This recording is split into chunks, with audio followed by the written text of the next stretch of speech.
رادیو تاجیکستان روز 14 می سال 2024 با نشر یک نامه همدردی به نزدیکان و پیوندان مرحوم خبر داد که نطاق مشهور تاجیک، سابقه دار رادیو و تلویزیون، هنرپیشه شایسته تاجیکستان لالخان ستاری از عالم درگذشت. لالخان ستاری 68 سال داشت.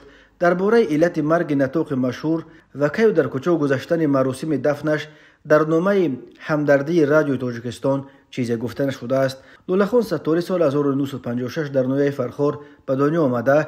رشته جغرافی دانشکده دولتی آموزگاری شهر دوشنبه را ختم کرده است. بنا به نقل خودش سال 1977 که هنوز در سال پنجم دانشگاه تحصیل میکرد، برای کار به رادیو تاجیکستان پذیرفته شد و تمام عمرش را بین دوره و کمیته رادیو و تلویزیون جمهوری بخشید. لالخان ستاری از سال 1982 تا سال 1992 نطاق رادیو تاجیک بود و با صدای شیردار، لحن طبیعی سخنرانی و استفاده از روش‌های گوناگون نطاقی شنوندگان را زیر تاثیر گرفته به یکی از نطاقان رقم یک رادیو تبدیل یافته بود.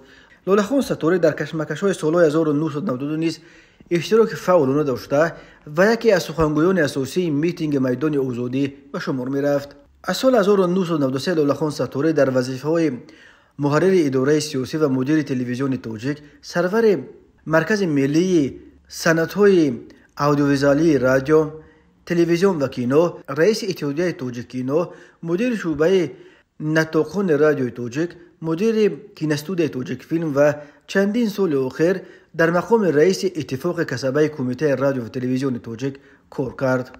لالخان ستاری از انگشت شمار نطاقان تاجیک است که به عنوان افتخاری هنرپیشه شایسته تاجیکستان سرفراز گردیده است.